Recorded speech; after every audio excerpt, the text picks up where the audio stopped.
Hey, what is going on, YouTubeverse? John Stanek from Johnny Radio here, bringing you another tier list. This will be the fourth that I've done now, and we are going to do Pearl Jam on this episode due to your popular vote. And what a great band to do a tier list of. I've already done my top five albums of them ranked. I've done top five songs of them. You can check those out on my channel. And obviously, you can check out my other tier lists. Thus far, I've also done Radiohead, the Beatles, and Led Zeppelin. And I hope to do some more as well. But let's not waste any time. Let's get right to this. I'm going to share my screen right now, and we're going to get to work on this thing. And the big question going into it is, Pearl Jam had one of the best debut albums of all time, 10, which I'm about to get to. Did they ever top it? And we'll see. So that kind of gives away my first ranking, right? Because I'm going to put this right here in the S category. I mean, near perfect release. It's a masterpiece. I mean, just the hits alone: Alive, Even Flow, Jeremy, Black, just incredible. And then I mean, Oceans is great. Porch, Release, one of the best album closers of all time.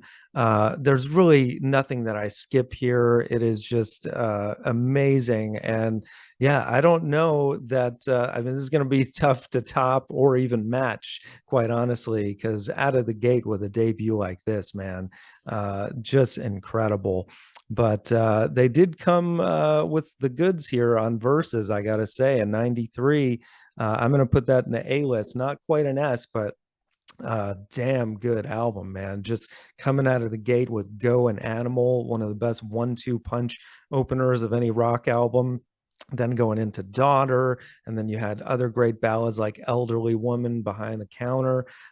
You've got Rear View Mirror, Indifference, a little bit of everything to love here. And Vetter, I think, even coming even more into his own as a vocalist on this album, especially when it gets really intense, on songs like Leash and Rear View Mirror. It's just so much great stuff here, but not quite an S.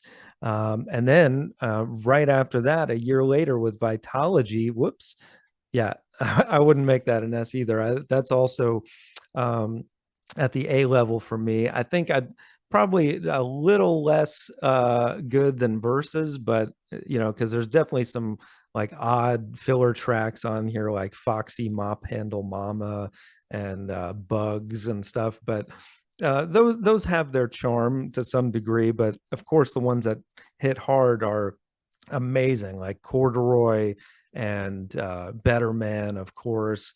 You also have Nothing Man, which is an amazing underrated ballad. Even rockers like Whipping are really cool. Last Exit is a great opener. Not For You, gotta love that one as well. It's so much to love on this album. So had to stick it in the A level. But then after this, I felt like they were getting a little too weird for weird's sake on No Code. I'm going to put that in the B range. And that's mainly just because, um, as good as the album is, I feel like it's really solid. It's just not one that I tend to revisit as much.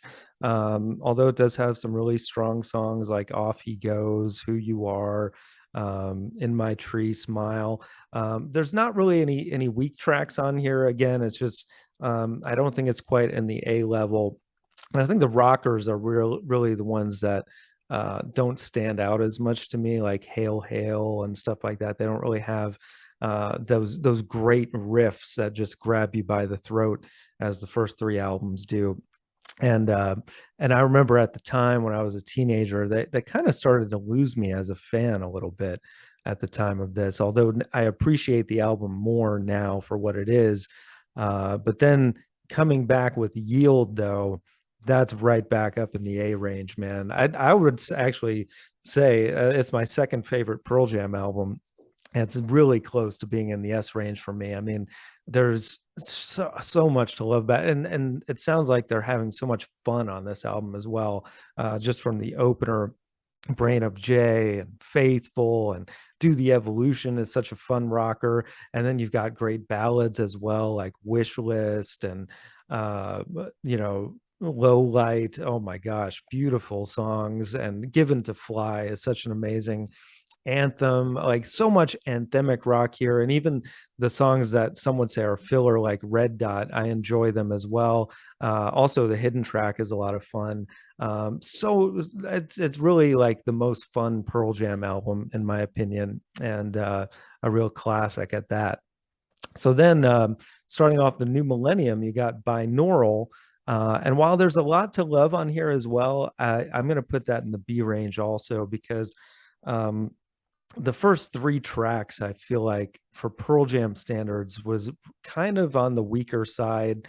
It doesn't start to pick up its greatness until like track 4 and 5, like Light Years and Nothing as It Seems. I think is such a great slow burning rocker that's a little bit different in the Pearl Jam catalog. And there's a lot of really cool mid-tempo songs on here like Rival, and closing track Parting Ways is really quite amazing as well, but not quite in that A range because I feel like the album's a little long and there's some songs on here I could have done without. Evacuation would be one of those I would mention, but then we've got Riot Act 2002, and this is actually my least favorite Pearl Jam album. I'm putting it in the C range. This one really, I barely revisit at all. The only song that might stand out is "Can't Keep," the opener, and even that I think Vedder did better with that on his solo album, that version. Um, so there's nothing really too memorable, and the ones that are memorable are memorable for the wrong reasons, like Bush Leaguer. I think, leaning too much into the political realm, no matter what side you're on, it just wasn't an enjoyable song. And then Love Boat Captain, which is a really unfortunate title of a song, also I think is a little too schlocky of a ballad. It has its moments. It's not a bad album, but it's not to the high Pearl Jam standards that I came to know, unfortunately. And then 2006's Avocado, or self-titled album, I think is in that same realm where it's not one I tend to revisit. The only song that really stood out to me was Inside Job, mostly for McCready's guitar playing, which is outstanding. But the songwriting on here I just felt was kind of subpar and not really inspired, which was a shame because, coming back with a self-titled album, especially after 4 years, we're ready for that big Pearl Jam comeback. But yeah, it didn't really do it for me, unfortunately. But then after that, which I'm trying to remember, I guess it was another 3 years later that Backspacer came out. I'm going to put that in the B range, even though I'd call it a low B. This had some cool, memorable stuff. Like The Fixer was a great upbeat rocker. Just Breathe was one of their best ballads of their entire catalog, actually. And I think it really stands out as the highlight on the album. There's some other cool songs on here, Johnny Guitar and stuff, but it's not definitely, I wouldn't say it's anything to go crazy about to call it an A, but definitely a good comeback there. And then that brings us to Lightning Bolt, 2013. And I'd call it more on the higher C range. I think there was some interesting stuff on here, like Pendulum was cool, and Sirens was not too bad of a ballad. It just felt like Pearl Jam at this point, like you could feel their age a little more in a way that was like, I don't know, like the rockers to me are were getting not as exciting. And even though it's always great when a Pearl Jam album hits, this one, like the artwork, like wasn't too exciting to me. So that brings us to Gigaton 2020, and that one I feel like did feel like another kind of comeback album, and this one I put in the B range. I was excited about it when it came out. I think as far as rockers go, it did deliver on many fronts. I thought it was much more upbeat. Of course, there's slower moments, and those sometimes shine as well. And of course, Dance of the Clairvoyants, the first single that they released, was so cool and almost felt a little bit like a Talking Heads song. So something different for Pearl Jam. I think at this point, as a fan, it's always nice to see them do something a little bit different. So that's why I like these comeback albums that I would call like Binaural and Gigaton are very welcome. But I'd love to see them get back to the A range, and I don't know that they'll ever quite match the amazing Force of Nature debut that is 10. And I don't know if any of you disagree with me on that, but I'd love to see your comments in the comments below, and what you think of this tier list overall, and how would you rank them, and where do you think they're going to go next? Hopefully there will be more albums in the future. Always love to see when Pearl Jam is coming out with new stuff. I'm always going to love them, and no matter how sometimes underwhelming, nothing less than a C though thus far, to obviously for me. Some of you may disagree with that as well, but that is my tier list. So guys, let me know as well in the comments below, what should I do a tier list on next? Which band, which artist perhaps?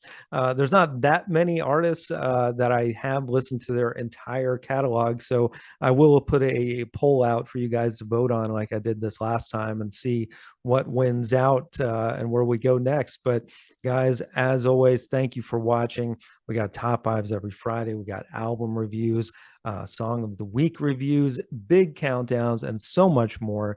Thank you for watching, and as always, Viva La Vinyl. So guys, thanks so much for watching. Please like, subscribe, and be sure to ring the bell for notifications so you can always see great quality content like you're seeing on the screen right now.